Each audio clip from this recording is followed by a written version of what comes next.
Infinity Games Podcast. Okay, so you're gonna intro us this time. Yeah, just let me know when you're like ready. I'm like ready. It's episode Okay, 35. Just give me 20 minutes. Fuck. Welcome to the Shit-ass Infinity Games titties. Podcast.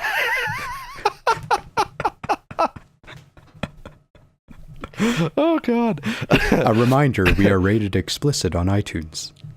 Huzzah! Thank God for that. Anyways, you were saying? I was. Welcome to Infinity Games Podcast level Yeah. 35. Jukebox and I are gonna, I haven't told him this yet, but Jukebox and I are gonna do something that we've never done before on the podcast. What? We gonna talk about some stuff and things. That's it. Podcast over. Yeah, that's it. Thanks. Shortest one ever. We're going for a record. Yeah. There are no stuff and things. No, but we are gonna talk about some stuff. And maybe some things. Things we want. Things that are already happening. You know. So The good stuff in life.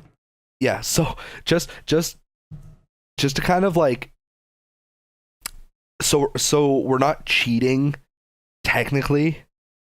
We're gonna do E3 predictions, which is kind of awkward because E3 started today. Yeah, and we're going to be releasing this like pretty much when E3 is ending. Yeah. So just a heads up, we are currently recording this. Break the fourth wall. We are currently recording this on the 9th of June. E3 literally started today. EA has already done its thing. So we're not going to be predicting anything from EA, although I will briefly touch upon something that already got announced that I am very excited for. But Jukebox and I will do E3 predictions. That comes a little later. We're going to start with predictions for characters that we hope are going to be in the new Super Smash Brothers for the Switch.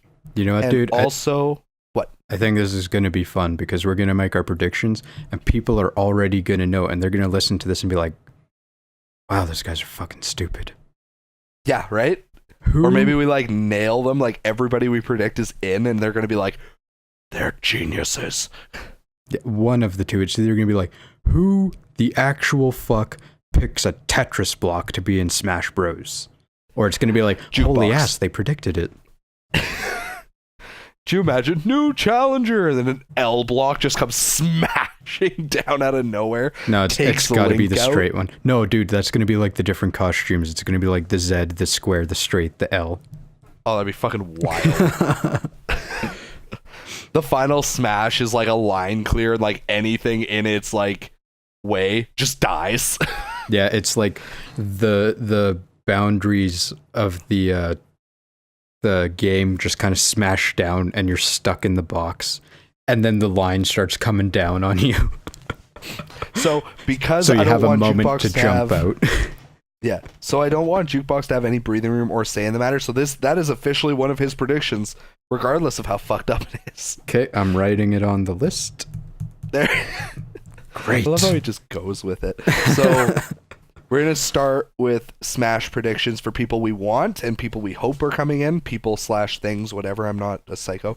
And also, we're also going to briefly touch on characters we think won't be returning. Yeah. Whether they won't be returning because of characters that we want to show up, or if we don't think they're returning because we think they were kind of a one-hit wonder thing. So, and then once we get through that, the Smash predictions and like a short thing on E3 predictions, because honestly, Jukebox and I don't have many. No, and we don't We want to did- bore you with stuff you've already lived through. Yeah, exactly. So we'll briefly touch on like a couple of things that we're hoping for, and then we're gonna round out the episode, and the majority of the episode will be focused on Let's Go Pikachu and Let's Go Eevee, which are coming out in November. November 16th. And for the Nintendo Switch. we're only going to be talking with the information we know from the reveal trailer and from the Japanese conference that was like 3 days after it. When the fuck was okay, I'm gonna learn something new today, I suppose. Probably not. They didn't really say much more than what we already saw. Bastards. Yeah. But Yeah, I mean, anyway, that's so that the is- only information we have regarding Pokemon right now. Yeah. We know they're going to fucking go all over it at E3, but we got thoughts. Yeah, so Smash Bros, yeah, man. so so that's what episode that level 35 of the Infinity Games podcast is going to be. Start it up.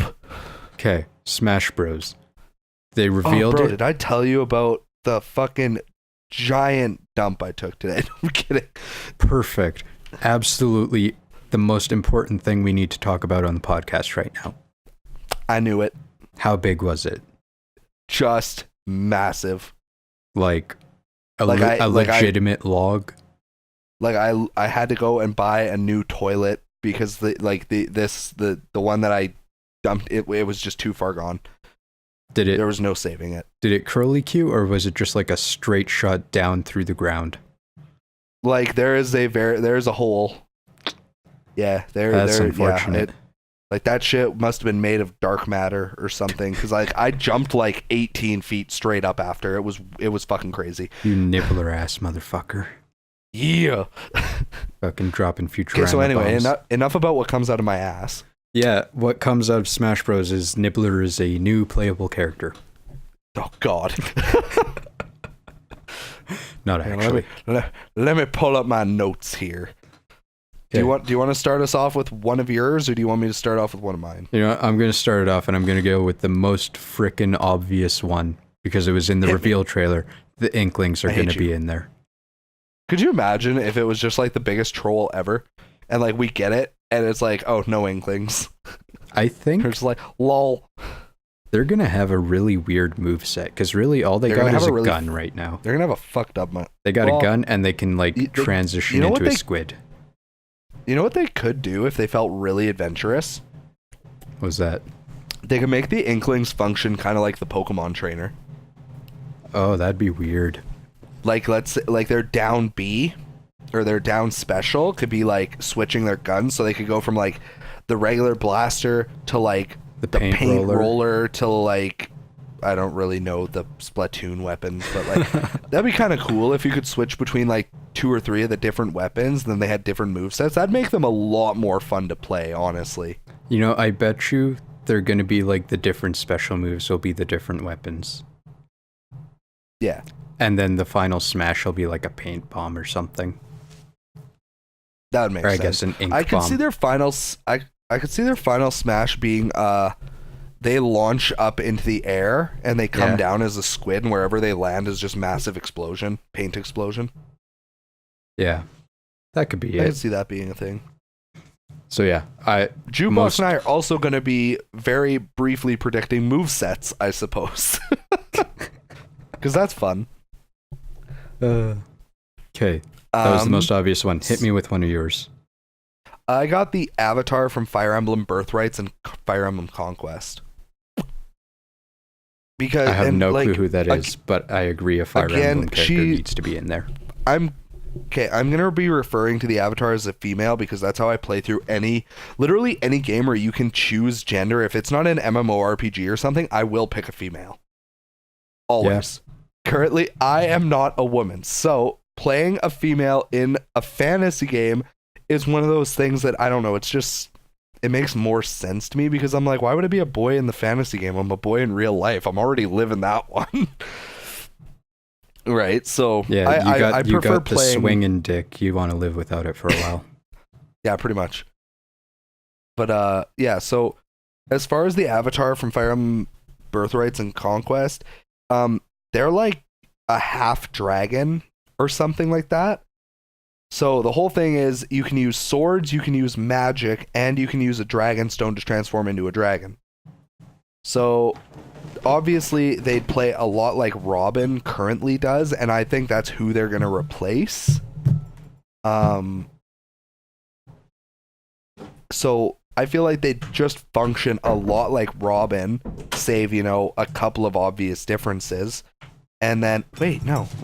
I just realized something. I might be an idiot. Hold on, before I you am tell an us idiot. why, I just gotta say, I realized that I had the door open and I got the washing machine going. So I'll do my Nice. best to get rid of that noise, but Nice. my bad. Anyways, why are you So- stupid this time? Because the Avatar is already in they're already in Smash. Are they? Yeah, I just completely fucking forgot. They're named Corrin. Well then. They're a fucking DLC character. I had no clue. Yeah, hang on. I need double confirmation real quick. You know what, dude? DLC is one thing, but if they make it a full-fledged character this time, it still counts. Well, yeah, and I'll leave it in there just in case. But yeah, like I literally just found it right here, like Corrin. Yeah, they're already Right. they're in Smash. So yeah, they were a DLC thing. I'm dumb. Anyways, I'm gonna skip that real quick. Okay. I'm gonna skip that, and I'm just gonna do one of my others super fast. No. My turn. Oh, Yeah, Sad sucks face. for you. that'd Crash Bandicoot. be hype. Because they're bringing the Insane Trilogy to the Switch. And besides the like Crash Team Racing games and stuff, I don't think Crash Bandicoot's ever been on Nintendo consoles. I don't think he Because is. that was Naughty was- Dog and PlayStation. Yeah, I was about to say, well, they're not gonna put a PlayStation character in fucking Smash, but I mean, they did it with Cloud. Yeah, and I mean, to a degree, Snake. Yeah. So I could see them doing it, and Crash is enough of an icon. Yeah. I'm gonna play off that bit real quick and say I would also be cool if they added Spyro, I was about because to even say though that. They like yeah, go 'cause hand in even- hand. because like even though Spyro isn't on Nintendo property, no, he was on GameCube. He was on GameCube. Enter the Dragonfly was on GameCube, so it could be possible. He was also on GBA, Ah, right. because I have those games. And because although they are remaking the Spyro trilogy as well, I don't believe it's coming to any Nintendo consoles. But I'm gonna double check real quick just to cover my bases. It could be like a but- year of exclusivity, like the Insane Trilogy. Yeah, that's true. Spyro's back. Yeah. What's it on? PlayStation or Xbox. So the Okay. the new, yeah. But I could still see them doing it if they wanted to make a stretch. And I mean, like I said, they put Cloud Strife in as DLC. So I mean, it stands to reason, in my opinion, that they could very well say fuck it and throw them on there. And I mean, we had Spyro's Adventure and Skylanders on like the Wii and the Wii U and the 3DS and all that. So it's not like he's an exclusive property. It's not a massive stretch, but you know what? You want to round out Yeah. this trilogy. Hit me. Rayman. That'd be cool. So when I think of Spyro, I think of I think of Crash, and I think of Rayman. And those three just go together so well. Yeah, because they were like the holy trinity that tried to take out like Mario and Link and all that. So Yeah. fun fact, did not work. Nope. Fucking get Bubsy in there. Oh fuck no. Okay, now we're going into a dark place now. Okay, we've been joking. So my predictions so far were just Inkling and Crash Bandicoot, and apparently the Tetris block. Tetris block confirmed. So the second one I got is Simon Belmont or Trevor Belmont. I got a couple reasons behind why I think they'll be in. First of all, people have wanted Simon in Smash since Melee. Yeah. Like literally, like every time they're like new Smash game, people are like, Simon Belmont, do it, fucking do it now. And he'd be And I mean- so easy to turn into a fighter. Yeah, it wouldn't be hard. Like, boom, his like all his basic attacks are whips, all his specials are his fucking special items. Holy fuck, I made a character. Right? Like, not hard. So, I also think, because the reason I say Simon Belmont or Trevor Belmont is because Trevor is the main character of the Castlevania Netflix show that they made. So the whole Castlevania property is kind of out there a little more because everybody knows how huge Netflix is, right? Right. So I wouldn't be surprised if they put Trevor in instead, because then they already have like an animated character model they can kind of go off of. Yeah. And because he's already, you know, in a fucking TV show, it's easier to do everything. And I mean, he plays the exact same as Simon. Like, the reason Trevor and Simon are interchangeable in the way that they would play is you play Castlevania 1 and 2, it's Simon Belmont. Same thing. He uses the whip. He has the daggers, the cross, the fucking holy water, all that shit. Right. You play Castlevania 3, and you're Trevor. And guess what? Everything's the same. You know, so you know what would be amazing? Hmm. If each character was like say they put Simon Belmont in, Mm-hmm. the outfits would be the other characters, like Trevor's outfit or Simon's outfit. That would be the coolest thing ever. And I don't know why they haven't done that already. Why? Like, I'm sorry, this is probably going to piss somebody off. Why the fuck do we have Mario and Luigi, Link and Toon Link, Pikachu and Pichu, Mario and Dr. Mario? To be fair, we haven't had some of those for a while, but yeah, I get what you're saying. Very true, but yeah, you get where I'm going with it. It's like, why do we have duplicate characters? We are at a point in fucking life where video games deserve to be better than that. Yeah. Because it is simple fact. Like, I don't know. I'm not a fucking Smash Bros. Professional player, but I guarantee you in Melee, nobody played Dr. Mario. Because why would you bother playing fucking Dr. Mario when you could just play regular goddamn Mario? For the theme. Fuck, I hate that logic because it's accurate. But I love that music. Like, this is a stupid way to put it, but it is 2018, people. Smash deserves to have a full roster of unique characters. I agree. It deserves it. I agree.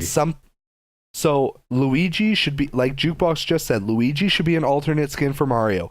Daisy should be an alternate skin for Peach. Trevor should be a separate skin for fucking Simon Belmont, or however they do that, if they do that. Yeah. Like, to me, fucking no-brainer. And like, if Smash for Switch comes out and we get Mario and Luigi as separate characters, because I don't give a shit how different some of their attacks are. I don't care that they're sideways smash attack. Mario has a fireball in his hand and Luigi just does like a shitty little side poke. I don't care that their fucking final smashes are different. I could give a damn. They're the same fucking character. They do everything pretty much the same. Mario and Luigi, I'll a lot of people are like yelling at you now. Yeah, a lot of people are probably mad. I will clarify one thing. If Mario and Luigi are separate characters, I won't be too mad. My main like rage for this comes from like Link and Toon Link, and like when Pikachu and Pichu were a thing, Roy and Marth, because let me just sum this up. Yeah. There are so many too much. kind of duplicate characters where we have such a huge amount of original Nintendo characters that have never been in the game. There's no reason to have Mario and Dr. Mario when you could have some other Mario character that's never been in a Smash Bros. Game, say like fucking, I don't know, Toad. Or Toad would be fucking cool. It would be I don't know cool. how they'd pull that off, but that'd be pretty fucking fun. Like, I mean, Pikachu and Pichu, why not just pick a different damn Pokemon? Yeah, because I mean, I don't know, I'm old, okay? So I don't know, correct me if I'm wrong, but were Wario and Rosalina in Brawl? Wario was, Rosalina was in Wii U. Okay, so on the Wii U version, we had Mario, Luigi, Wario, and Rosalina.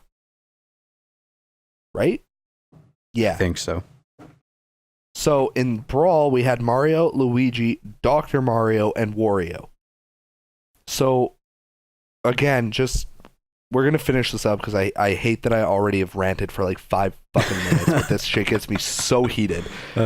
Why would you play Dr. Mario if you have Wario, who's super different, Luigi, who's different enough, and Mario, who's the OG? Yeah. It's stupid. You're just padding your game for no fucking reason.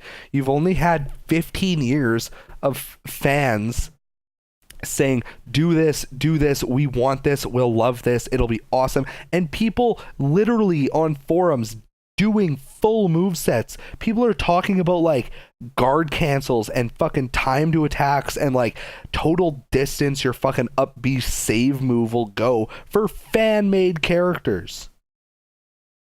There's no reason. Go steal an idea. You're Nintendo. You'll get away with it.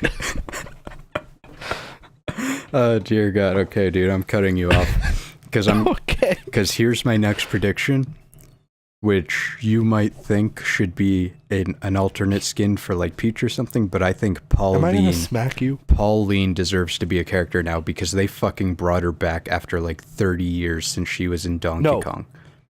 Okay, I am okay with Pauline being a unique character because she's not even close to Peach. Okay. Because Peach's whole thing is she's Princess Toadstool. She's the princess of the Mushroom Kingdom. Pauline's just some bitch that Mario saved way back in the day, and now she's the mayor of New Donk City. Yeah. You could base her entire moveset on her singing. You know, because she got some pipes. So, okay, during the that part of the game where they're having a celebration in New Donk City and she's singing, she does this thing where she rocks back and forth on her feet, and it's supposed to look like the movement she made in the original Donkey Kong game. I want that to be a move. Cool. I want that to be a move in Smash Bros. For her. I'm gonna look this up real quick. And I'm just gonna mute it so that it doesn't interrupt me, but yeah, I mean, Nintendo, they've used a lot of their most important characters for Smash already. I mean, I don't think anyone's clamoring to have, God, I don't know, like a Waddle Dee or something. That'd be dumb. I mean, it's just they're kind of running out of like really big characters to start choosing from. It's kind of like how in Mario Kart they started doing like all 7 of the Koopa kids. I see the rocking back and forth thing. That's fucking awesome. Isn't it? That's so cool. They animated it so well. Yeah, I absolutely loved that. That's super cool. I'd be okay with that. Cause like with Pauline, like admittedly, a moveset for her would be tricky. It would. Yeah, I mean they could pretty much just pick anything they want because she doesn't really do anything. I mean, hell, give the bitch a gun from fucking Mario and Rabbids. Who cares? Her final smash could literally just be a concert scene, big shockwave or something. Like, remember how I joked that we're finishing the trilogy with Rayman? I completely forgot that Mario Rabbids existed. They're probably gonna put the fucking Rabbids in this game. God damn it! I'd be a little bit mad. I'd be a little mad. Oh, that'd be so dumb. Anyways. Okay, hold on. My predictions: Inkling, Crash Bandicoot, Pauline, Tetris Block, and I'm just gonna give like a small thing is they're gonna update Mario so he has Cappy. Oh yeah, for sure. That's a given. It'll be the same with Link. They'll update him so he's Breath of the Wild. Did you die? Like that's a given. That will happen for sure. Hello? I wouldn't be surprised if Mario's final smash assuming final smashes come back, and I mean I almost guarantee they will. Hold on, dude, you're cutting out hard. I would not be surprised if they changed his final smash from the giant fireball to him turning into a T-Rex. That'd be cool. You cut out hard, man. What'd you say? I said, yeah, sorry, you went like dark. I said I wouldn't be surprised if they changed Mario's final smash to him turning into a T-Rex. Oh, that would be so great. That'd be so cool. Hit me with your next prediction, man. I was gonna say, because I ranted for so long. So my next one is Shovel Knight. And I honestly think they'd be absolutely insane not to put him in the game.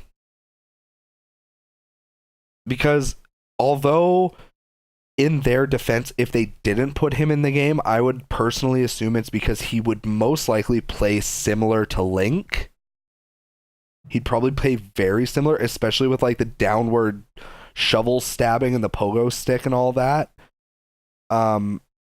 But again, it's a simple thing of like Shovel Knight became a beast overnight. Like, he has his whole game, he has DLC where you play as the different what are they called? The Knights of the fucking Round Table? Whatever. The bad guy knights. Like, you can play as Plague Knight, you can play as Spectre Knight, you can play as King's Knight. I can only imagine they're going to come out with more so you can play as the other bad knights. He has all his different weapons, all his different relics and stuff, like the dash gauntlet and the cyclone rapier or whatever it's called, and the green bouncy ball and all that. His final smash could just be him and Shield Knight doing like a combo move or something. Oh, that'd be dope. I think they'd be crazy not to put him in. Honestly, at least as DLC. Yeah, I mean, if he's not, like, yeah, they gotta throw some love to their third parties there, and like, I mean, they made a Shovel Knight amiibo, right? So yeah, they've shown that they're going to support Yacht Club games. So who knows? That could be DLC. That could be a character. Yeah. Bleh. Cause what the fuck am I thinking right now? I'm trying to like, I think when it shows the silhouette in the trailer, I think somebody did pick out Shovel Knight. Maybe, I can't remember. You know what? I've watched a few videos on it, and people have picked out whatever the fuck they want to see there. I mean, they have some Very like true. really obvious like Bowser, but otherwise Donkey it's Kong, like, but look, a rounded head. It could be anyone, but this particular rounded head. It's Ridley head. from Metroid. It's Ridley. Yeah, fucking like seriously. But yeah, I think they'd be crazy not to put Shovel Knight in. I want him in. I'd play him. Yeah, I think it'd be pretty rad. Okay, hit me with your last one. Oh, see, I got two. Hit me with both. Fuck it. Okay, so the girl from Xenoblade Chronicles, her name's Pyra, right? Pyra, Mithra, Numa, take your pick. Fucking any of them. Someone from Xenoblade 2 is gonna show up in this Trick game. question. They're all the same person. Ha ha. Fuck. Okay, look, I haven't played the game, so I don't know. But seriously, someone from that game is gonna show up. Like, they finally got Shulk in the last one. They're gonna have one of them in this one. I wouldn't be surprised if they just put Rex in it because he's the driver. Pyra and Mithra are just the blades. Oh, okay. So they provide the weapon and also they power the weapon. Yeah. So I wouldn't be I think how they would probably do Rex is they'd put him in. His main blade would be Pyra. And then when he did his final smash, or maybe he could do a thing like Sheik in Zelda where he just transforms at will. Okay. They'll probably put in a way for him to transfer between Pyra and Mithra. Because in Xenoblade Chronicles 2, they play exactly the same except their special moves. And obviously their elements are different. Mithra's a fire blade, Pyra, before I get fucking added on Twitter or something. Pyra is a fire blade and Mithra is a light element blade. Okay. So I could definitely see them putting Rex in and him, because he's the one that does the fighting, so right? Rex. So Yeah, but you didn't know his name. Had you played the game, then you would have just said Rex. I know where. Yeah, I didn't. I know where you're I don't coming know from, though. dick all about Xenoblade 2.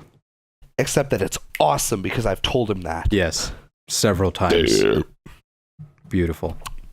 I know. Okay, and then the last one is pretty much another one of those anyone from ARMS. And like I almost expect it to be like the ARMS guy, the ARMS girl, and Twintel. Like they're gonna just fucking grab a few of them and stick them in this game. Because it's been so long since Nintendo's had a lot of new first party people to put in their games, and all of a sudden they got all of these new IPs and they're gonna fucking milk them. I 100% agree. If somebody from ARMS isn't in the game, somebody at Nintendo fucked up. Yeah, fucked up hard. Chances are it'll just be the main character. Again, going off of our alternate skins thing. 100% agree. ARMS character. It'll probably just be the main guy because I mean he's on the cover. And then if we go off of the alternate skins thing that we were talking about, I could see his skins just being all the different characters from the game. Yeah, that'd be good. So that'd be the best way they could do it. Okay, hit me with your last one. Shantae. I wish. I'd be super okay with Shantae being in Smash. I think that would be like one of those super surprise bomb drop ones because Nintendo ain't give a fuck about Shantae. No, which makes me sad, especially because she's been doing really well lately. Like she was always like a cult figure, and then Half Genie Hero came out. Everybody loved it because it was super beautiful, played like fucking butter. And then they, re-released it. They did like the ultimate edition for the Nintendo Switch and all that. So I'd be super hype because I still have to play more Shantae. Like I started playing it, got through like the first 2 areas, and then put it down because something else caught my eye. I will definitely get back to it, just like Ni no Kuni. But I'd be happy if Shantae popped up. I'd be very happy. It's kind of funny because Shantae technically originated as a Nintendo exclusive on the Game Boy Color. Yep. And I still want that game, but it's like $300. Virtual Console? I don't know if it has it. We don't have Virtual Console anymore either. God damn it. Okay, do you want to just hit me with all of your not returnings, and then I'll do all of mine, because it's like we don't really have to comment on them at all. Yeah, you know what? I'm just going to do a quick recap again, and then you can do one. So, predictions. Inkling, nice. Crash Bandicoot, Rex, Pauline, or any of the ARMS characters, and Tetris blocks. Rex from Xenoblade Chronicles 2, just to be specific. Yes. Because I don't know how many characters are named Rex in video games, but I can't imagine it's too more many. Than... Yeah. Mine are... I fucked up and said the Avatar from Fire Emblem Birthrights. Completely forgot they're already in Smash. But maybe they maybe they transfer over. I don't fucking know. I don't really care, because Birthrights and Conquest were disappointing. Simon Belmont or Trevor Belmont, Shovel Knight, and Shantae. Bam. Are my 4 that I'm hoping. Here's my 2 that I expect them to take out of Smash Bros. Rob the Robot. That's a given. Because, well, he made it from Brawl to Smash on the Wii U, right? That's true. He might make it through one more cut. See, here's the thing, though, because Nintendo finally caught on and realized that the people who are nostalgic for their games are now the ones who grew up with it with the N64. And they've proven that to us by giving us the throwbacks in Super Mario Odyssey, what with the Mushroom Kingdom and the castle and the Mario polygon suit. That's true. So they might try and let go of their NES generation and do something more N64 generation. I still think it'd be nice if Rob came through, just because if you're a kid playing the game and you like the robot, you're going to look into the robot, and then maybe you discover that like the past of gaming, and maybe it brings out one more person that appreciates the retro. Yeah, I can hope for that too. But you know what they're gonna find? AVGN, and it'll be glorious. I mean, fuck, he's as good a teacher as any. He's what? What's your other one? Hello? Hello? Oh, I couldn't tell if you cut out. You did. Oh, god damn it. Yep. Screw it, we're having technical difficulties. I'm just going to tell you my second one. Mii fighters, because Miis are dead. Yeah, they were dead when they first came out. No, fucking everyone loved making Miis. I got 4 for not returning. Yeah. Hit me. Fuck me up. I just got a gut feeling about this. I got Meta Knight. I don't know why. I feel like they won't bring him back. They probably will though, because he's hype as shit and everyone loves him. And he's a good parallel to Kirby, and they're very different characters, which is good. But I don't know. Like, I thought about it and I was like, he's done. And then I also have Lucas. Yeah. Unless they try and be like, we're finally making Mother 3 and we're bringing it to the Switch. That'd be hype. That'd be so hype. Yeah. Unless they do that, Lucas out. Lucas is also kind of a given because he was a DLC character for the Smash on Wii U. Yeah. But I couldn't put Ness because Ness is there forever. Yeah, he's been there since the first. Back when no one knew who he was. Yeah, no kidding. The Wii Fit trainer. Because, I mean, Wii Fit isn't a thing anymore. Yeah, I mean, it was hardly a thing as soon as the Wii U was out. Yeah. And I also put Shulk. And the only reason for that is because even though, again, they're completely different characters, so if Shulk and Rex were both in Xenoblade Chronicles, that'd be totally cool with me. But because Xenoblade Chronicles isn't like one of those things that everybody on the Switch, everybody owns it on the Switch, everybody owned it on the Wii because it was the fucking hypest thing ever, because they're less known characters, I just feel like you can't have them both in one game. So I feel like if Rex comes in, Shulk's gonna leave, and if Rex doesn't come in, Shulk will stay. Yeah.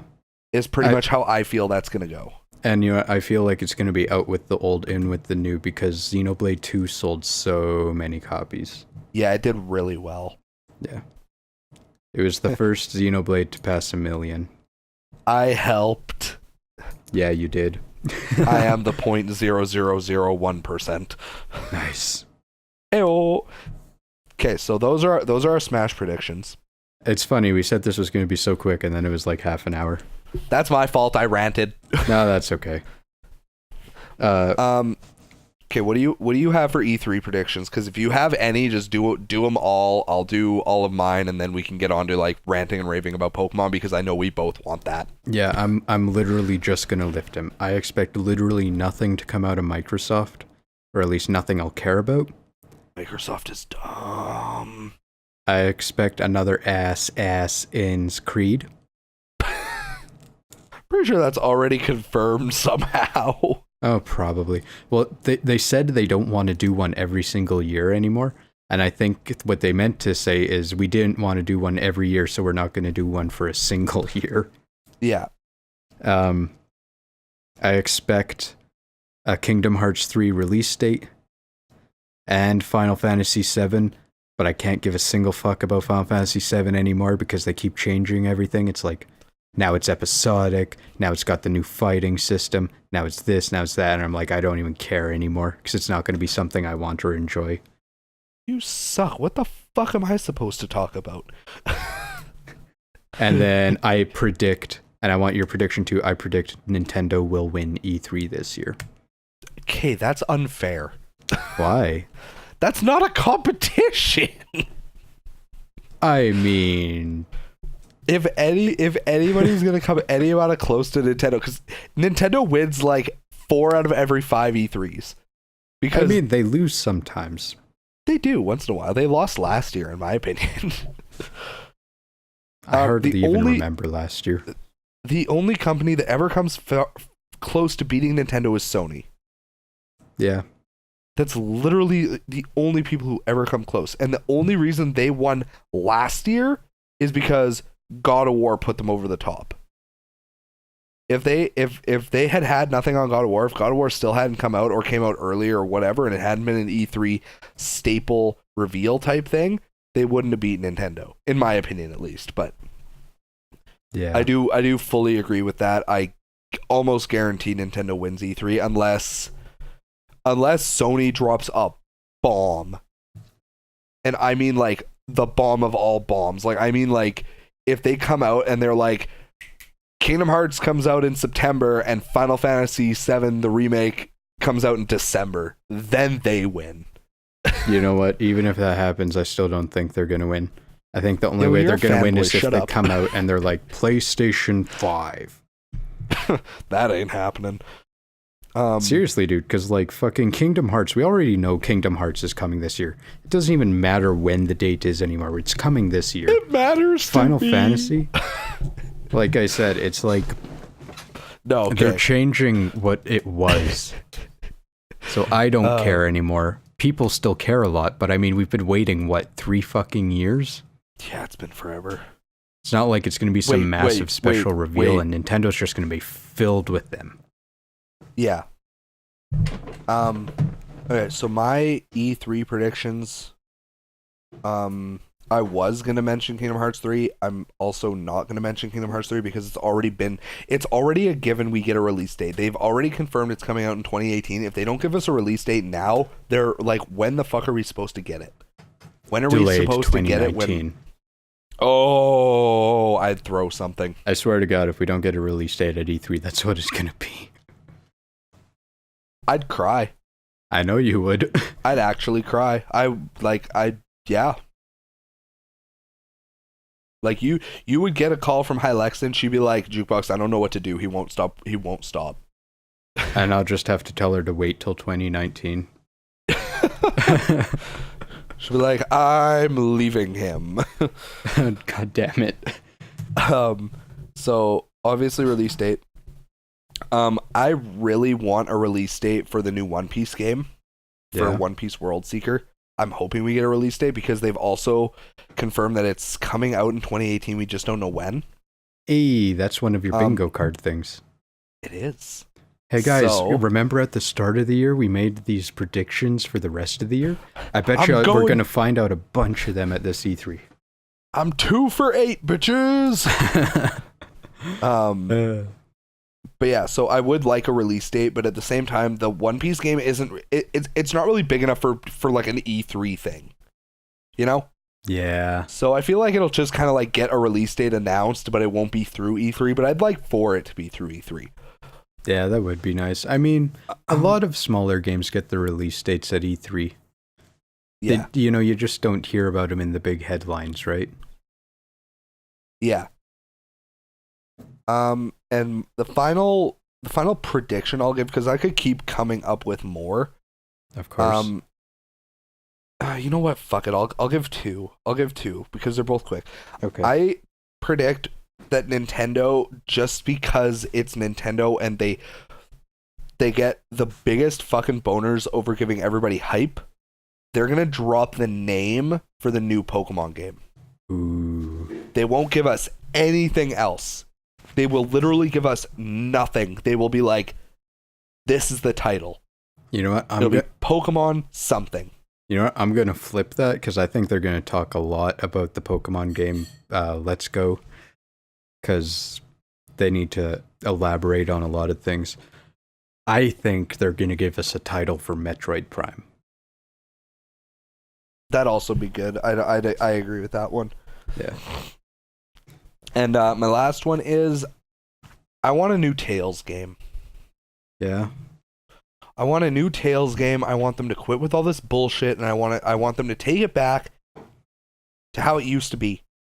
Give me an HP gauge, give me an MP gauge, cut out all this bullshit soul crap, cut out these fucking extra meters, cut out these fucking bullshit combo dictators, give me HP, MP, and the potential for infinite combos, because that shit made the games fun. When was the last Tales game? Berseria came out in 2017? Okay, that's what I thought. And we've heard literally nothing about another one, so... That's weird, because they were, like, rapid shot releasing them for a while there. Well... It's like 1 or 2 a year up until Berseria. They were riding all of the good that Symphonia and Vesperia did for the games.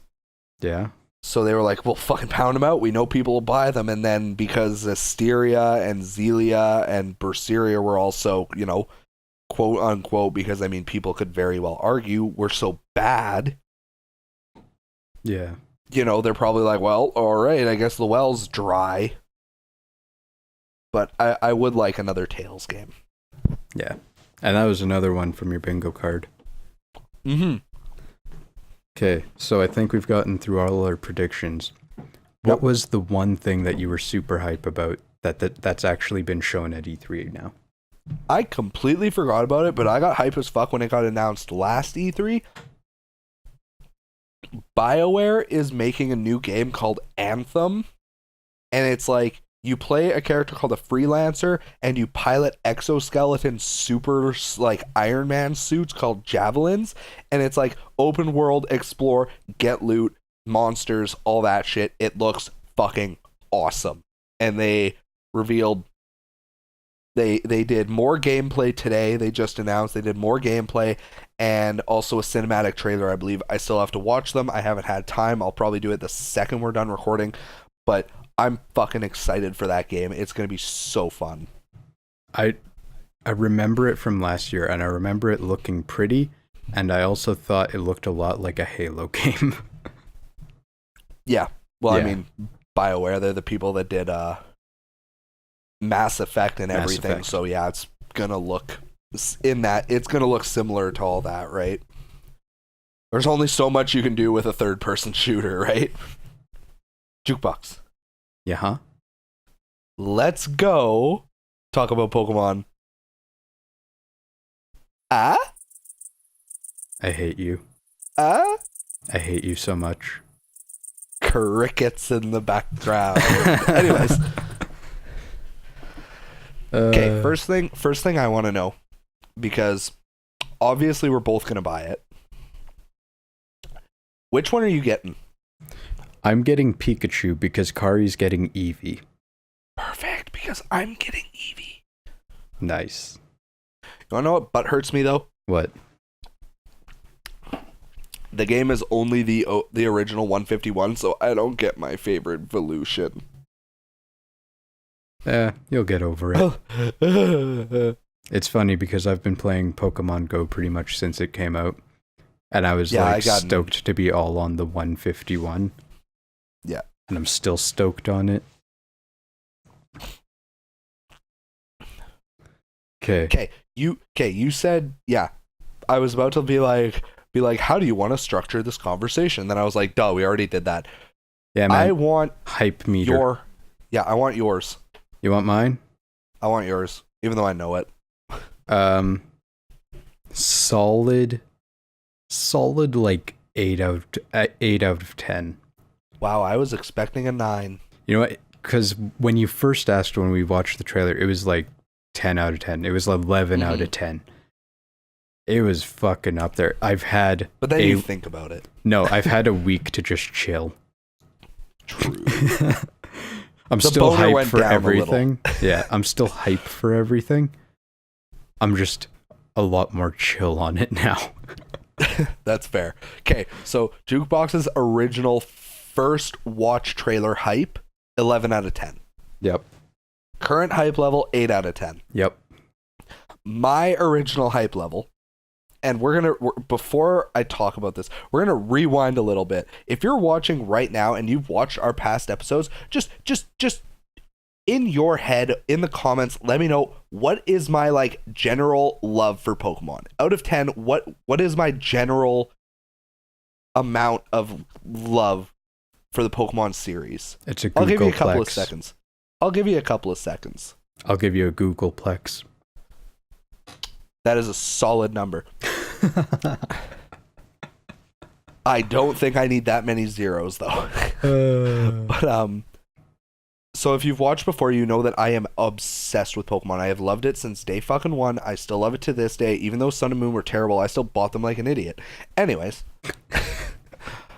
my hype for Let's Go Pikachu and Let's Go Eevee, the first time I watched the trailer was a 2.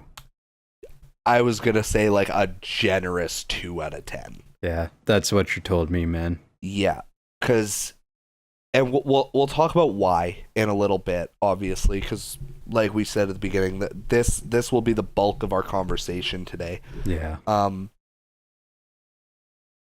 But there are things as a longtime fan that just really hurt it for me before I, looked into it more and started understanding more. Because again, this is like, I watched the trailer one time.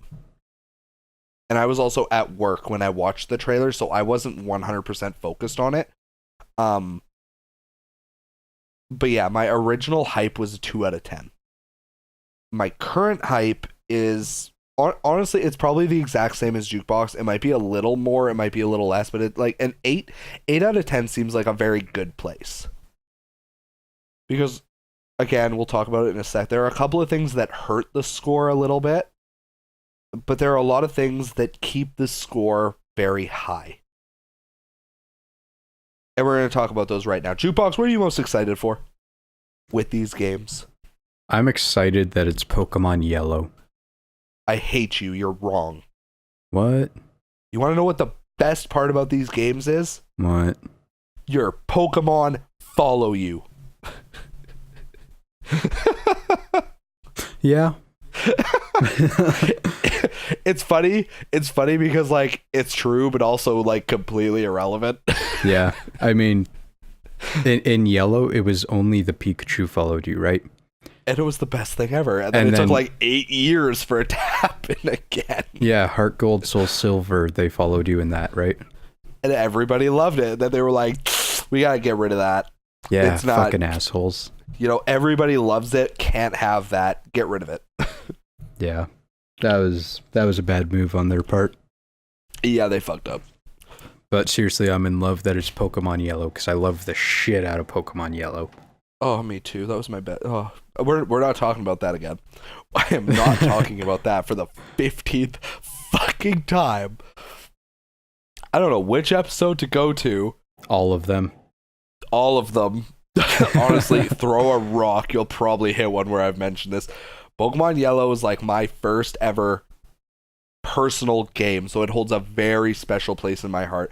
That is also, just like Jukebox said, that is also like one of the massive hypes for me. Yeah. I get to relive my literal childhood from when I was fucking 4 years old. And here's the thing, I'm pretty sure Super HD. I'm pretty sure when you first watched the trailer, you didn't think it was Pokemon Yellow, right? No, I did. Oh, okay. Because you told me part of it was if it was a high quality HD remake, remaster, whatever of Pokemon Yellow or the Kanto region, you'd be way more hype.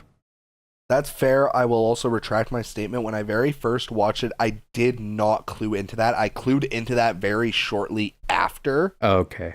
Like literally, we had that conversation, and then like 20 minutes later, I was like, "Wait, fuck." Yeah, it hit me because I'm like, okay, I'm only seeing 151, and then they were on the Nugget Bridge, and that's what did it. I'm like, hey, I recognize that. Yeah. So yeah, like it's literally. Like, I ate my own words when I first talked to Jukebox with it. Like, I literally ate my own fucking words. Yeah, and I was sitting there like, this is not HD enough for you? Yeah, like... No, I think it looks beautiful. And you know what makes me so hype about the looks? Mm-hmm. Is that the next Pokemon game, Gen 8 or whatever it's going to be, is probably going to be on this same system, and I think it looks fucking awesome. Oh, it looks so pretty. See, I'm gonna call and raise. I think Gen 8 looks better. Yeah? I don't know how. I don't know how. I don't know, dude. They got like a full year to add little tweaks and stuff. Ooh. It could be anything from like better shading, you know? Yeah, right. Did you see the thing where they announced that the new Pokemon game, they didn't explain at all anything, obviously, but apparently it will have something in it that fans have wanted forever. I haven't heard that. Yeah, it was officially announced by Game Freak. Nice. Obviously, nobody knows what it is. Duh. Everybody's speculating. I'm on the board that thinks that the easiest thing they could do that would be the most satisfying would be multiple regions. Oh. Yes. Which would just be like orgasmic, especially depending on which region they let us come back to. Right. And it's like, on the one hand, I want it to be Kanto if that does happen. On the other hand, if it's Kanto and we just got Let's Go Pikachu and Let's Go Eevee, I'm gonna be a little bit pissed. Yeah. Just a little. Just a little, right? Only a little. And it stands to reason, for me at least, that it could very, very, very well be multiple regions. Because it's a console Pokemon game. That's fucking huge. This is because it's been handheld forever.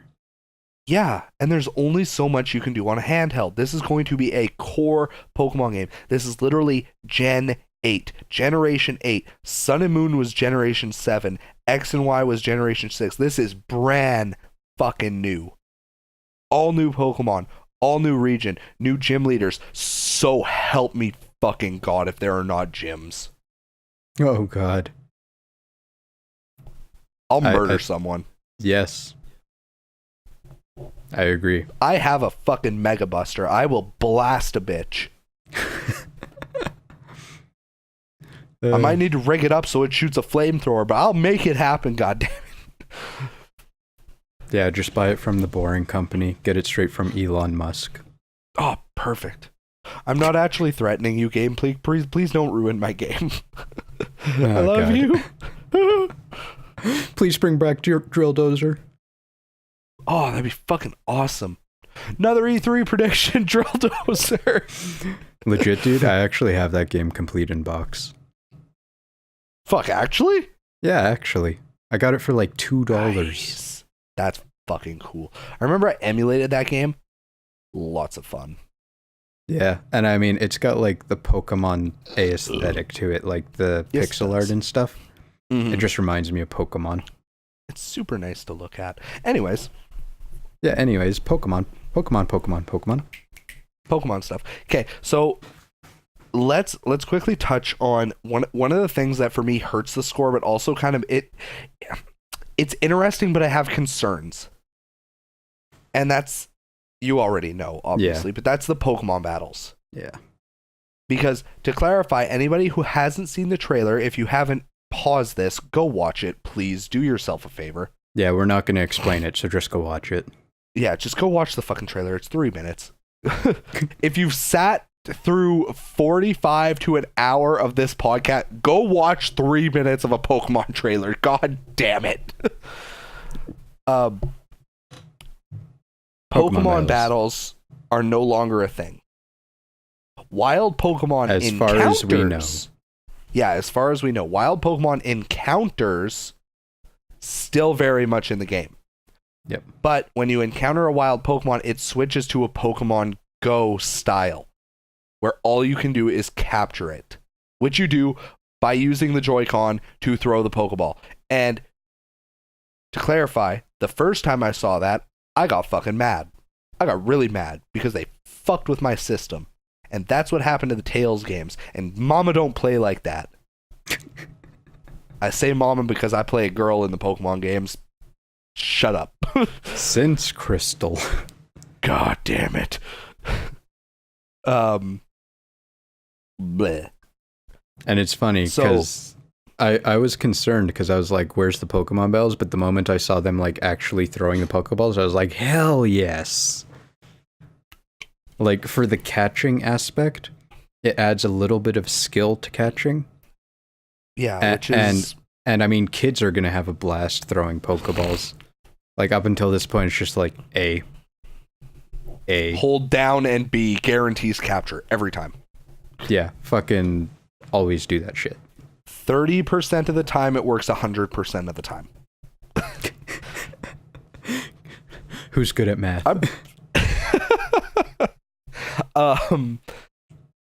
So, yeah, like, wild Pokemon encounters are still a thing. Obviously, you can still run through the tall grass. Don't run through the tall grass. Rule number 1.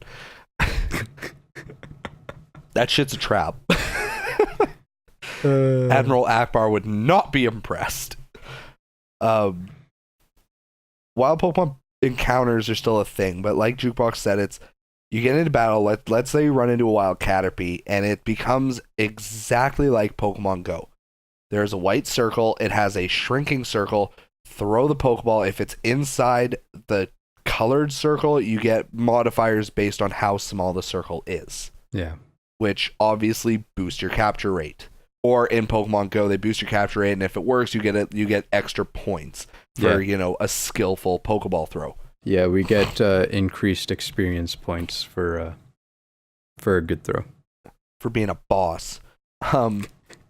So while we're on this part of the topic, what's your opinion on Pokeball Plus? I mean, I still don't have Pokemon Go Plus, like the wristband. Would you even get it at this point? Honestly, I should, just because Pokemon Go drains battery like a motherfucker. Because they have them at EB Games. I've seen them. I know, but I'm a cheap ass. That's true. Yeah. But like the Pokeball, I think it's cute. I think it's going to add just a slight, I don't know what to call it. Like Je ne sais quoi? Yeah, sure, that. For realism. Yeah, realism. Thanks. For when the kids are like throwing Pokeballs at their Pokemon. I'm also scared that thing's gonna go through a TV or two, guaranteed. Oh god, yeah. I mean, it's gonna be it's gonna be the Wii wrist straps all over again. Back to 2006. It's solid. It has to be solid. It functions as a controller. So you know that thing's got to be half-ass durable. That thing will fuck a TV up. Yeah. But it does have a wrist strap. Yes, it does. I mean, they're not complete idiots. I think it's cute, and I think any kid who gets one will like pet it and move it around once and then never again. Yeah. I was going to say, I think it's a cool little additional feature that you can throw a Pokemon in it and kind of quote unquote take the Pokemon with you as you're out and about. My whole thing is, if putting it in the Pokeball does not get it experience points and stuff, I could give a fuck. Yeah, like make it like the VMU with the Chow Garden and stuff from Sonic Adventure. Yeah. Make it like a Tamagotchi. Exactly. Digimon Walker. Any of those kinds of things. I'd kill for a brand new version of the Digimon Tamagotchis. Yeah, so dope. The Digiwalker. But yes. like, as an add-on toy, I like that it has a lot more functionality than like when Sun and Moon came out and you could buy that freaking wristband with the Z-Rocks and just... That shit was stupid. This thing actually does something. It's not much, but it does something. That shit was entertaining when the King Nappy on YouTube used it. He did a Pokemon Moon Wonderlock. Okay. And he used the wrist strap and he synced it. So, anytime he did a Z move, he made it funny, but like realistically, the stupidest thing ever. Because like he'd like pop a Z move and he'd be like, yeah, and he'd be like doing the dance. Like, it was fucking priceless. Yeah, it was good. Funny. But if you're not doing it for entertainment purposes, do not buy that. Yeah. So okay, I got a question for you, man. Oh fuck, I'm not good at these. No, how do you feel about Pokemon being visible in the overworld? Because I fucking love it. You know what? I might need to watch the trailer again. Have we confirmed that that's a permanent thing, or was that only in the cave? No, that's everywhere in the overworld, because it's in the long grass too. Can you confirm that? Can I Dude, confirm that real quick? No, dude, I am 100% positive. I need to know. Skipping ahead. Need to see. No, I'm Need telling to you know. with great certainty, man. Oh, I don't doubt you. I'm not saying I doubt you. I need to know. It's like the curiosity thing. Like, oh yeah, you're right. Yeah, seriously, I feel like this is the way it should have been for fucking ever. It's like you walk into the grass, how do you not see a goddamn onyx sticking out of, like, fucking a foot of grass, right? Pixel limitations? and with this, I mean, it makes it a little bit more, it's a better adaptation to the current system where they're just going to be throwing balls rather than actually fighting the wild. You can actually hunt. What would be the point of walking through the grass waiting for the right encounter if you don't battle it? I mean, now you get to pick and choose. This is very true. I hadn't thought of that. Because it's literally you can hunt down what you want to catch because Pokemon battles are not a thing. So, because a massive point of the wild Pokemon encounters was to gain experience. Right, like that was a whole thing. If you had to grind before a gym and you were out of trainers, off to the grass, gotta fucking farm Pokemon. Can't do that anymore, at least as far as we know. So, no, I agree. Like, you had me thinking. At first, I didn't like it because, again, they fucked with my game, and Mama don't play like that. But also, like you just said, considering how the Pokemon encounters are gonna work now, and all that, and again, with how the Pokemon world works in reality, quote unquote reality, in the anime and stuff, it's like, they're wandering through a forest and all of a sudden it's like a fucking Cyndaquil comes out and they're like, holy shit, I'm gonna catch this bitch. So it's gonna be the same thing. Like, yeah, I imagine it's probably going to be similar in that obviously different Pokemon are going to have different spawn rates. So you might be like running through a cave and all of a sudden, let's say you're in Mount Moon. Yep. Clefairies are obviously going to be the rare encounter, most likely, if they keep to like how it was. Yeah. So if you're running through, it's going to be like Zubat, Geodude, Paris. And if you see a Clefairy down in the bottom corner and you're like, I need this bitch, you're going to have to weave. You have to weave like a motherfucker. Yeah. So definitely I'm okay with that because it's going to add to the fun, in my opinion. Because it's like, you're not going to have to go through a cave, buy fucking 10,000 repels, and fight off Zubats for 2 hours. Like, you'll be able to dodge them. I assume that I'm assuming that certain Pokemon probably have aggro or whatever. Like, they'll probably charge your ass. Yeah. But like fucking Rhydon or some shit, Tauros. Oh yeah, he'd be pissed. He'd be like, "Get over here." He'd be like, "Damn, Scorpion, chill." But Sub-Zero reference. Nice reference. Love you. Anyways, what was the other thing that made me nervous? So I can't remember now. It was wild Pokemon battles. Yeah. And we know those are gone. Was it 2 people multiplayer? Yeah, fuck multiplayer. Which is funny because I'm on the complete other side of the spectrum. So you're wrong. So tell the people why fuck multiplayer. Because fuck multiplayer, that's why. Okay, no, I'm not actually that much of an idiot. Okay, actual reasoning why multiplayer is stupid, in my opinion. When it comes to, Pokemon's been out forever. It's literally been like 20 fucking years. God damn it, I'm old. It's like every episode you remember how old you are. Bro, okay, something just got me fucked up right now. Oh god, why? What? First Pokemon game of all time was Pokemon Yellow. First Pokemon game on console of all time is gonna be Pokemon Yellow. You seem to forget Red, Blue, and Green existed before Yellow did. I don't care. God said, let there be light, and he said, hold the yellow for a moment. First one... I'm slacking. Do you get that one? Do you get that yes, Pokemon yes, fun? Dude, yes. Fuck off, die. Yes. Anyways.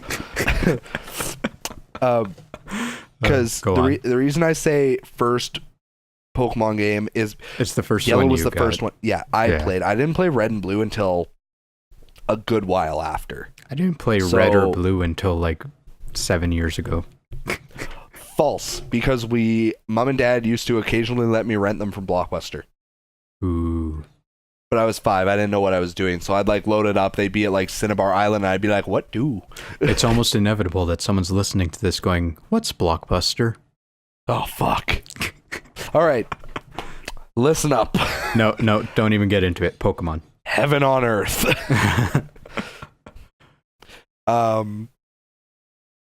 The fuck was multiplayer? Fuck multiplayer. Yes. Fuck multiplayer. Okay, here are my actual concerns with multiplayer. Based on what we've seen in the trailer, because of course me and Jukebox are misinformed retards. Just me? Okay, never mind. We'll see.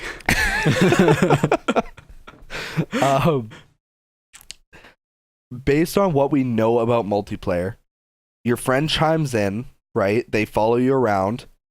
They control one of your other party Pokemon. So any trainer battle you get into becomes... I believe so. I can't imagine your friend randomly chimes in and they're like, "Hey, YOLO, here's a random Pokemon." Like, oh. See, so I wasn't sure. I didn't watch close enough. I thought they had their own party. Yeah, so I'm guessing. Yeah, we're guessing. I'm guessing. So again, there's only so much you can deduce from the trailer for now. Yeah. So again, just to clarify, from what I know, they control one of your other party Pokemon, which bothers me because it turns every trainer battle into a 2v1, which is unfair. Maybe that's just the part of the trailer they showed. Maybe if you play with multiplayer, the other trainers will send out 2 Pokemon and it'll turn into double battle. See, that's what I was thinking. And that will make it a little more okay with me, but at the same time, I hate double battles. Hmm. They're stupid. I don't like... It's a whole nother thing with like the competitive scene and like me being like just dumb, but I like 1v1s in Pokemon. They feel more real. They feel more personal, and I feel like you have to think more. Whereas with a double battle, it's like, okay, 2 of your guys gang up on one of theirs, kill that one, and then it's a 2v1 and it's not a problem. Yeah. I mean, obviously, sorry, go ahead.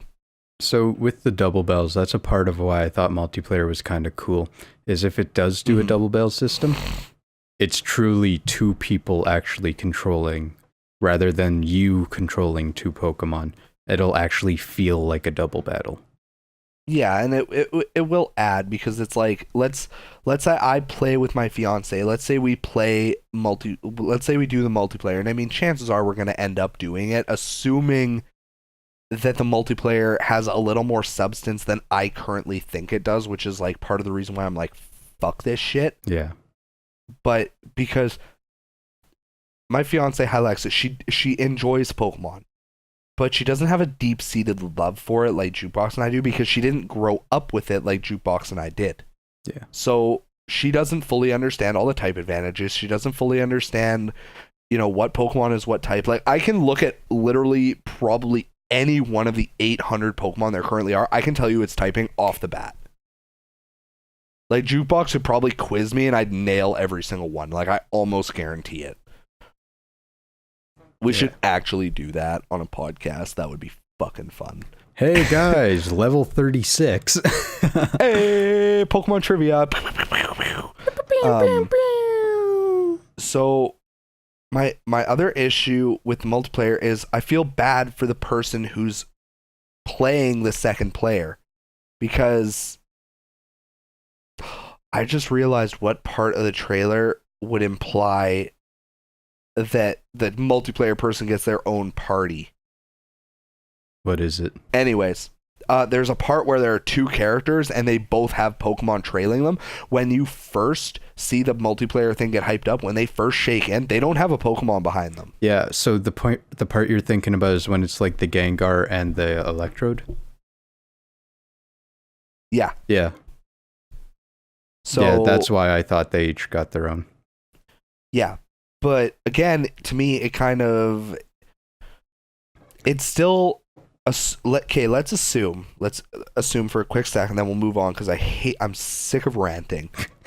But again, deep-seated fucking love for Pokemon, so it's very hard for me not to rant. Yeah. Give me some credit. Let's say we get the games. Jukebox comes over, we play multiplayer. He has a party of 6, I have a party of 6, and we fight, let's say we fight a gym leader. Gym leader has 6 Pokemon to our 12. Yeah, that would be... That's still not fair. So, I get where you're coming from, but the reason why I think multiplayer is actually good is 1, because the double battles will actually feel like double battles, but 2, because it's not going to be great for you or me. It's going to be great for kids. Imagine if it's like 2 brothers. Well, I mean, more kids get this game than adults. We just don't like to admit it.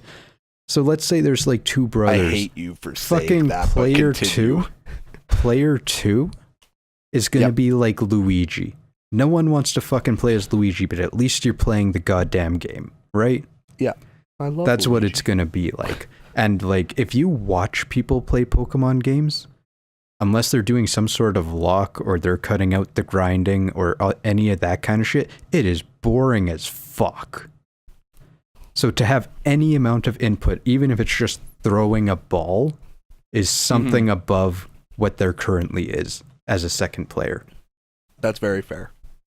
Yeah. That's why I think it's pretty cool. I mean, we have yet to see what second player entails fully, and I don't think it's going to be like amazing and awesome, but I don't think it's, bad. And I will side with Jukebox on that. And again, if you've been listening to the podcast for a while, you know I'm not ignorant. I will admit when I'm wrong, and I will gladly admit when I'm wrong. And if multiplayer turns out to be super fleshed out, makes sense, and doesn't make the game stupidly easy and unfair for the CPU, I'm all for it. Because like Jukebox just said, it is awesome for kids because parents don't need to get, they don't need to get 2 separate games. Because both of the kids, if you have multiple kids, they can just play the same one. They can play together. They can battle together. Their Pokemon can evolve together. It'll be awesome for kids. It'll be awesome for people who like Pokemon but don't necessarily understand enough to enjoy them in their capacity. If I can play with my fiance and teach her everything as we're playing and help her make decisions, she's probably going to have more fun. I fully support the potential that multiplayer has. I'm just scared that it's going to ruin the experience. Because at the end of the day, Pokemon is about problem solving. It is about trial and error and figuring out the best way to do things. And if multiplayer lets you just gang up on everybody, it's not going to make the game fun. No. And that's a genuine concern of mine. And I really hope that they release something, whether it's at E3 prediction, whether it's at E3 or we get it within the coming month or whatever. I need confirmation that it's not going to ruin what the game is supposed to be. That's my whole thing. And you know what? If it does, we just won't play with a second player. Amen. Yeah. So one of the things you were saying there was trial, error, problem solving.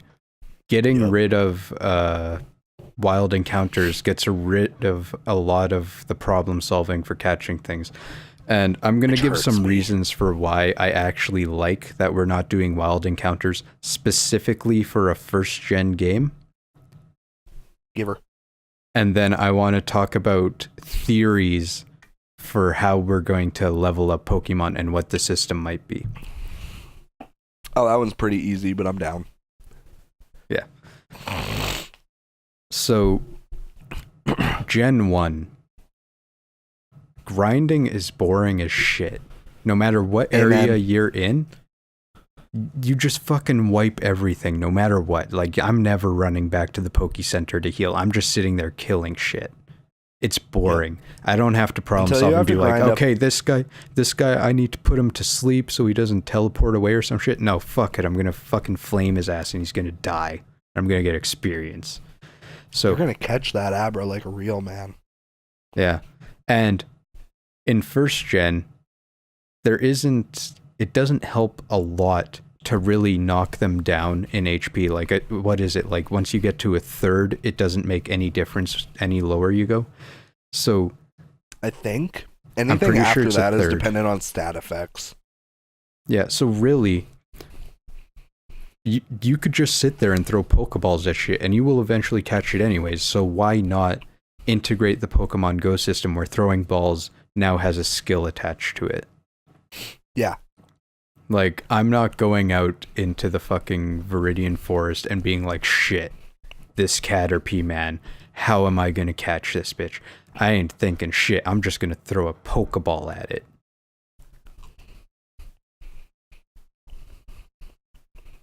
What concerns me a little bit is that now that Wild Encounters, the battling is out, that was what a lot of the first gen games was. It was just grinding. It was padding. Yeah, so I'm scared that this game is going to be really short unless they've added more Pokemon battles or trainer battles or something, and I don't want to pay full price for a game that ends up being 4 hours.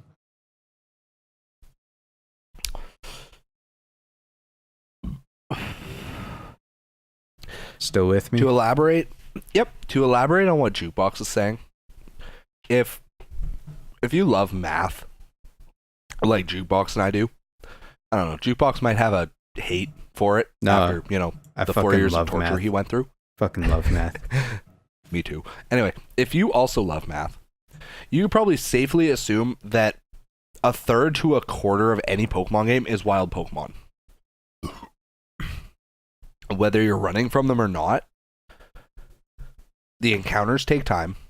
If you battle them, it takes more time. If you catch them, it could take forever. Depending on what. I would argue for a first gen game, it's 50%. Really? Mm-hmm. I'll meet you at 40. Okay. Deal. We have reached an accord. So the whole thing is, if I play through Pokemon, like literally, if I play through Pokemon Yellow casually, 20 hours maybe. Yeah. And that's, I say maybe because it's like, I don't want to toot my own horn. I'm pretty bomb at Pokemon games. Like, I'm pretty fucking good. So casually. I probably blast through Yellow in maybe 15, 14. And I mean blast through as in like still playing casually, but not like speed running. Right. So if I assume that it's going to take me 15 hours to beat Pokemon Yellow, and they port it to the Switch, and they don't change anything. They change nothing except taking out the wild Pokemon battles. Assuming that's still 40% of the game, I just lost 4 hours of gameplay, roughly. So 6. I'm from a fifth. What? Shut up. Don't tell me how much you love math and then refuse to do it. Okay, fair. I'm a lazy bum. If I lose 2 hours of gameplay, God damn it. If I lose 6 hours of gameplay out of was 15 hours, suddenly it's a 9-hour game. That's fucking sad. Yeah. That is sad for any RPG. That's sad for an action-adventure game these days. Goddamn Call of Duty single-player experience is that long. Yeah. And that's something that people hate on for having, like, no single-player experience. Mm-hmm. So, I think Jukebox is onto something with maybe they'll add in more trainers, but at the same time, playing through Pokemon Yellow, I always felt there were more than enough trainers. Yeah. I can tell you... Sorry, go ahead. No, I was going to say, I feel like it could throw off the balance if they add more. It's just they need to pad that time with something else now. And I have a theory on that, but we'll get to that. Johto? No, I'm kidding. I wish. That would fuck with the 151. Just while we're already on it, what I think they're going to do is, obviously the Sevi Islands are going to be a thing. They have to be. They introduced them in Fire Red and Leaf Green. They'd be stupid not to bring them in again. Ugh. Is that where you were going, or do you have a different theory? So, my theory is they're going to add some sort of after game stuff. So you know how like you finish Sun and Moon, and then you go back and then you catch like the legendaries or whatever. Or you get finish the Tapus. You finish Oras, and then you go back and get Rayquaza and whatever the fuck else, right? So yellow. You waited until after. Whatever. I'm joking. Oras, you had to. Yellow didn't have any after game really. So either they're going to really, really focus on actually completing the decks, which I think they're going to do anyways, or they're going to add some sort of after game stuff, even if it's like an extended journey to like go get the legendary Pokemon or something. Thinking about it, you know what I think they do? And it'd be kind of a cop-out, but it would make sense. I think they make every area bigger. Yeah, they could. I think Mount Moon suddenly becomes triple the size. Viridian Forest takes forever. Like, lots of extra paths, lots of extra items to find. Because that was another thing. If you take out wild Pokemon battles, or at least make the encounters avoidable, semi-avoidable, like they will be if the Pokemon are visible on the world map, suddenly exploration is not a chore. Because I love RPGs, and even I will admit there are a lot of times I'm playing through a game, I'm in a dungeon, whatever, Dragon Quest, Pokemon, whatever it is, I will avoid the shit out of a route that I know does not lead to the end, because I don't want to fuck with any more random encounters than I have to. Yeah. Because no matter how good an RPG is, eventually, at some point, the random encounters become a pain in your ass. Yeah. Especially if you're strong enough to just dispose of them quickly. Throwback to Earthbound doing shit right. Yeah, goddamn freaking like 20 years ago. Yeah, and somehow that system has never been implemented again. I don't understand. Anyways, for anybody who doesn't know... You know what, dude? I think they actually had... Kari was telling me they had something like that in one of the Persona games. They have something similar in Persona 5, but it's not exactly the same. Yeah, she was talking about one of the earlier ones. Because she's played 1 through 4. Yeah, because in Persona 5... if you level up your characters enough, one of your characters gives you a chance to instantly win a fight if you ambush the enemy. Yeah, but if you ambush them, and insta-kill them, you get no experience and no money. So it's like, kind of, but no. Yeah. But I could see them just making everything bigger. Yeah, and I think that would be pretty good too, though.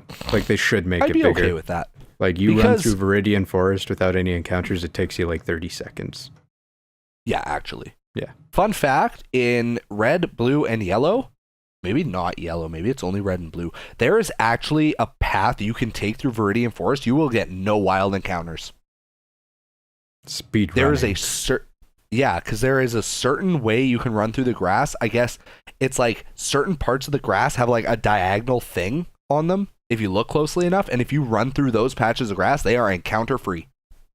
Wow. Fun fact. Now I know. Don't ask me which ones, I cannot tell you. I'll look it up. Yay! Okay. Theories, man. What do you think they're going to do about leveling up and experience and whatnot? Well, branching off of what we just talked about, it'd be pretty simple of them. If they make every area bigger, they can put more trainers in it without making it feel cluttered.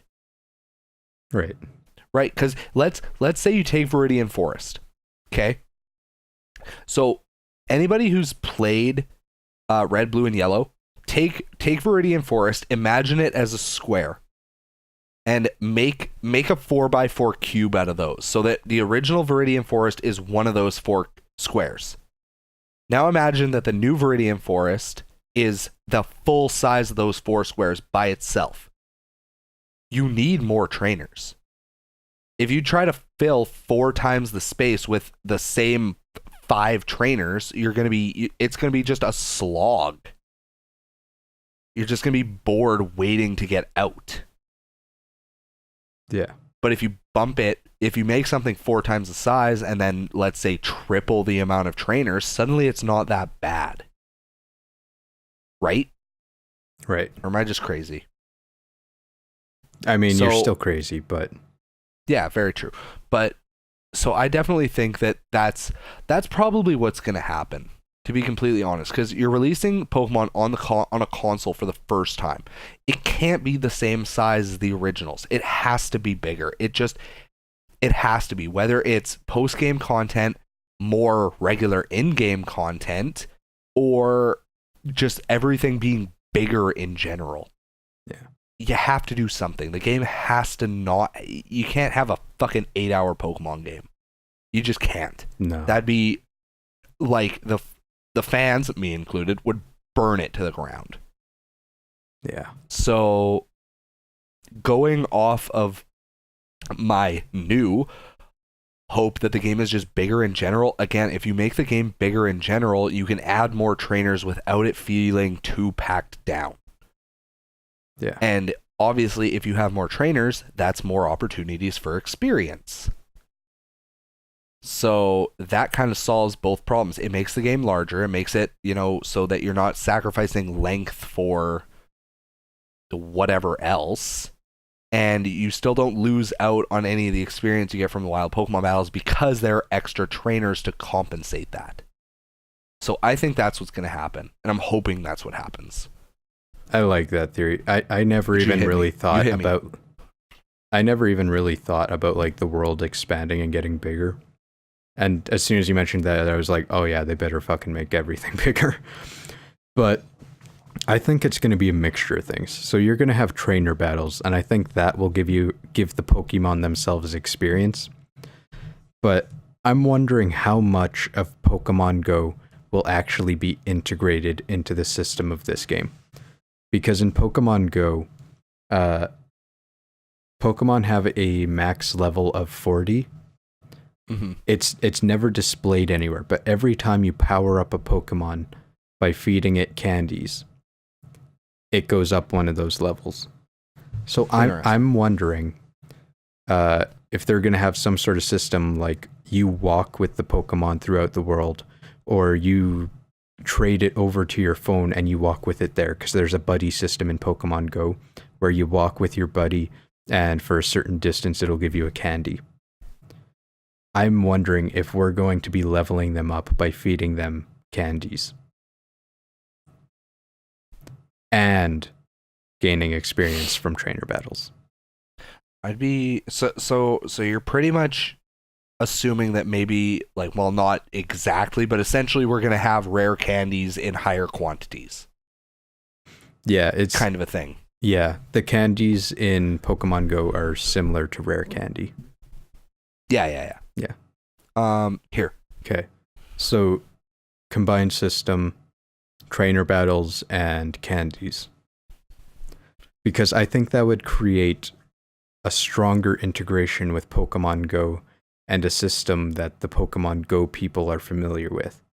Because this is almost like a bridging gap to get this massive audience that knows Pokemon Go, that may also have a Switch, to kind of get into what Pokemon games were. And then next year, the core one's going to come out, and it's just going to be one more smaller step for them to be fans of the actual Pokemon games. Yeah. Because the whole thing with Pokemon Go is, like, you walk with your Pokemon, and then you look for stronger ones. So I kind of wonder if on the overworld,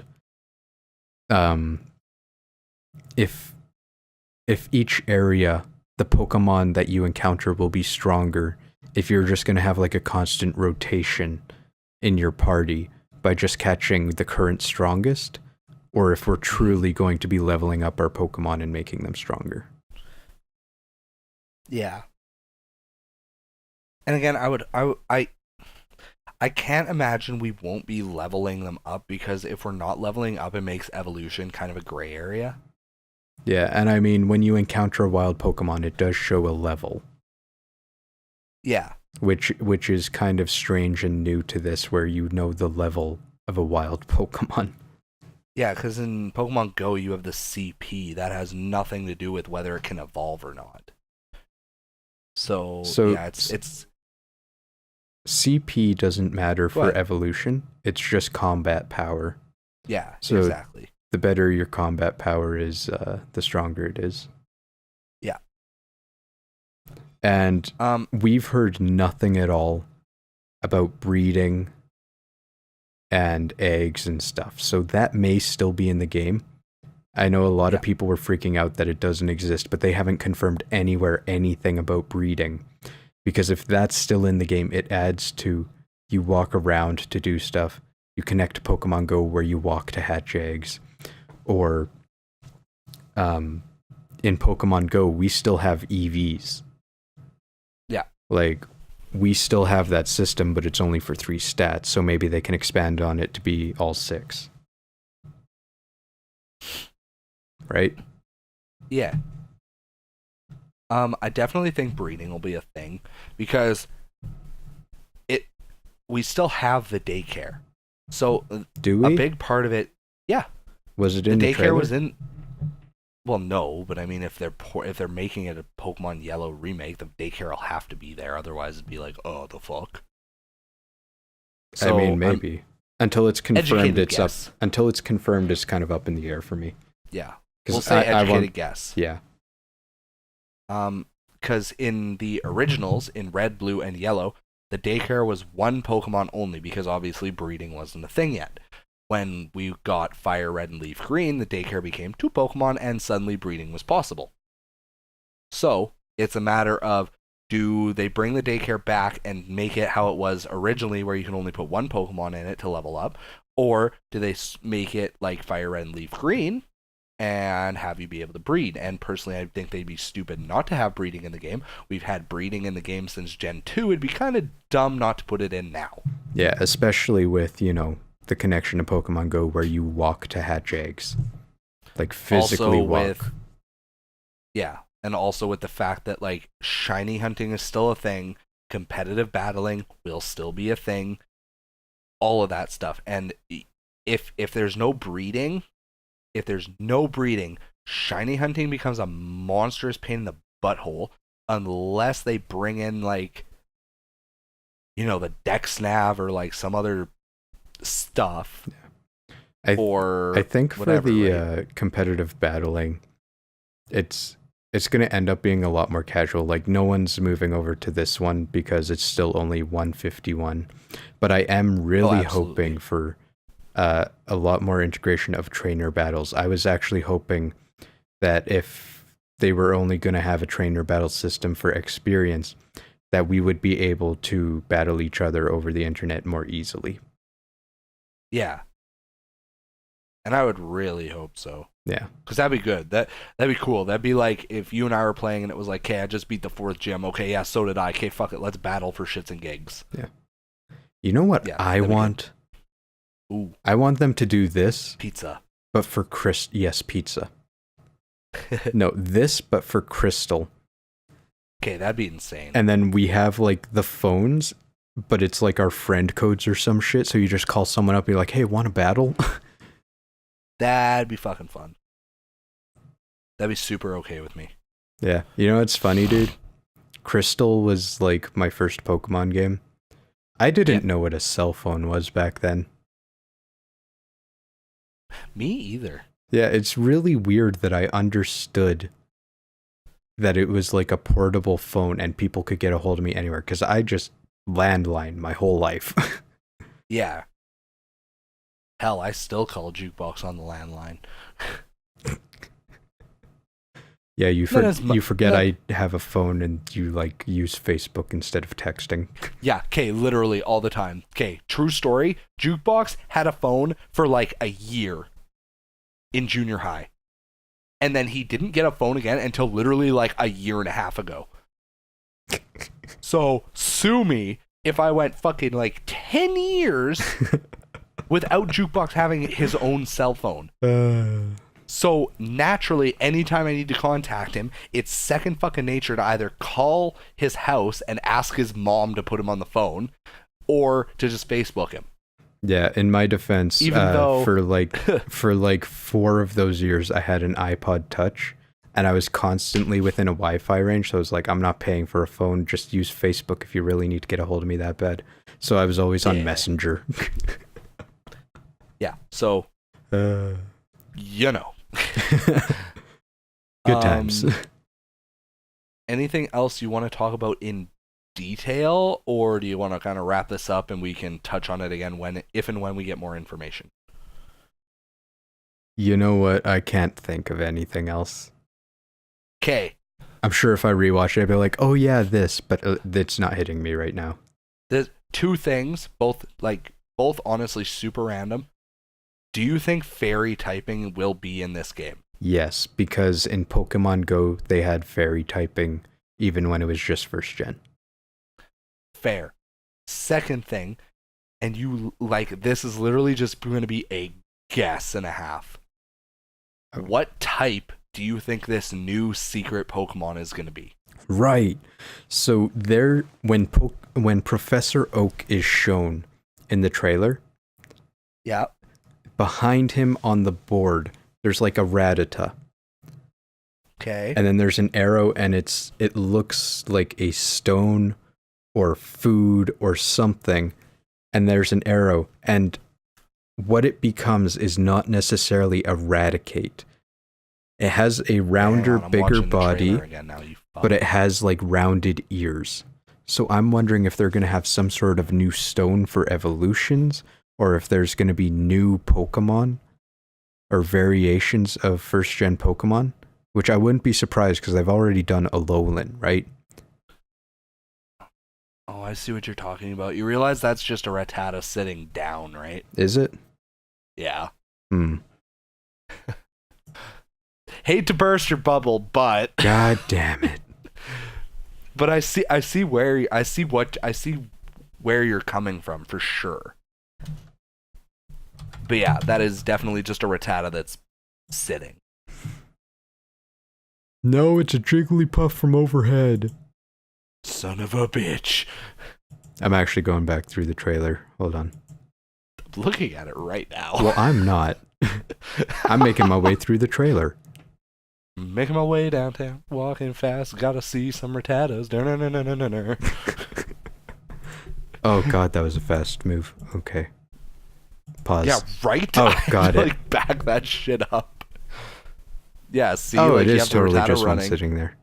Yeah, God right? damn it. Totally understand where you got that from, though, and with how fast the flash was, so... No, I actually saw an image elsewhere. And it looked a lot more rounded than that, so... Man, that's fucking lame. Fuck that theory. No, it's not even a theory anymore. I'm pissed. Hey, look, there's Japanese on the wall. Theory. I'm not gonna lie, I probably saw it on Game Theory. Probably. Anyways, because at the very, very, very end of the trailer, it says you'll meet a special Pokemon, and that has been confirmed to be something brand new. Brand new. Brand new. And by brand new, they mean probably a Gen 8 Pokemon. Wow. I sure hope so, because you know what? I have almost every single Pokemon in Pokemon Go. Yeah. You know what I'm missing? Throwback.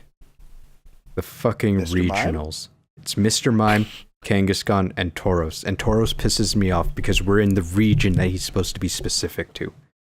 That feels bad, man. But you're not in Texas. Fun fact. You know that's where he's spawning. Fun fact, because it actually does it in Calgary as well. My sister, actually my brother-in-law just graduated and he has family in Saskatchewan. So my sister and him went to Saskatchewan and she visited my grandma and she caught like 4 of them. 4 Tauros. What? So we're hoping that there's going to be actual trading once this game comes out, so we can finally fucking trade between phones in Pokemon Go. If that happens, you gotta hook me up. Yeah, I'll give you like a 3000 CPU Rhydon. Thank God. That's actually like my second strongest right now. I just evolved it yesterday. Nice. Yeah. Anyways, I bet it's gonna be like a metal dragon. that'd be cool. Do we have a metal dragon yet? Steelix. No, I'm just kidding. No. Give me a sec. Because I thought that was a typing we didn't have yet. That's why I guessed that.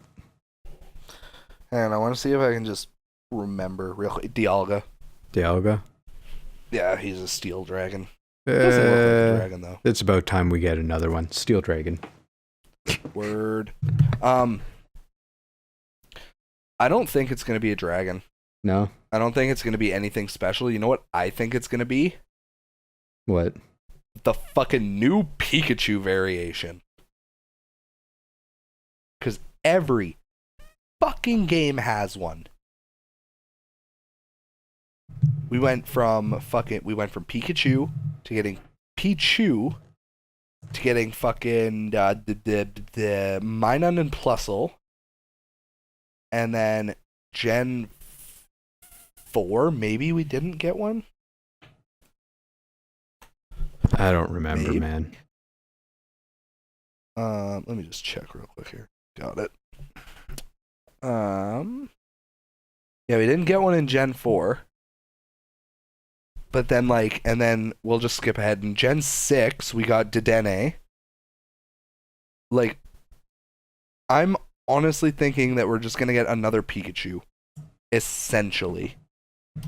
You know what? We're gonna get another electric rat who's obviously a Pikachu ripoff who isn't a Pikachu.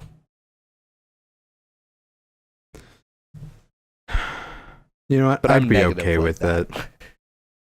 I would too, because it would It just reaffirms that we're getting new Pokemon. yeah. But I'm the main thing is that's just what I think it'll be. I think that'd be the safest play they could make. Yeah. Because it's hype. It's hype. And it's hype. Yeah.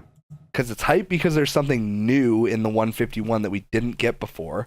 It's hype because it's confirmation we're getting new Pokemon. And it's hype because it's confirmation that we're getting new Pokemon on console. So I think at the very, very least, it's going to be a Gen 8 Mon. And in my head, it's going to either be a starter or it's going to be like a Pikachu variation or something. I don't think it would be a starter. I also don't think it would be a starter. Just because if they do one, they'd have to do the others. Yeah. Or at least that's how I feel. Yeah, I also highly doubt it would be a starter. If it was, I would honestly be a little bit butthurt. I'd be like, okay, well, that's 1 out of 3 ruined. But yeah, I'm excited. Yeah. Didn't have hype. Currently have hype. Really hoping we get more out of E3. Yeah, we definitely are. People are going to be listening to this fucking none of that happened. Yeah, right. And then we're gonna record our next episode, and it'll be like, so we fucked up. Look forward to it. We were wrong. Oh, so man. yeah. So I think that's. I'm tired. I'm ready to wrap this, man. All right, cool. So that was level 35 of the Infinity Games podcast. Again, just to clarify, we did record this prior to E3 happening, so if we by some insane fucking miracle predicted all of the things, we're psychics. we're gods, not cheaters. We created E3. Yeah, true story. Fucking Illuminati, we control everything. Nice. Okay. So yeah. So if you guys want to have a conversation with us, tweet at us, Yay. comment on our Facebook page. If you want to see some of the nerdy shit we own, and just nerdy shit in general, follow our Instagram. Yeah, I gotta get on that. Yeah. Yeah. Yeah. I mean, at Infinity Games Podcast on Instagram and Facebook, and then at Games_podcast on Twitter. Oh, I like it. And we're at the end of the episode, so fucking subscribe already, would ya? Yeah. We love you all. Okay, thanks, bye. And we'll talk to you next week. Bye-bye. Okay, thanks, bye.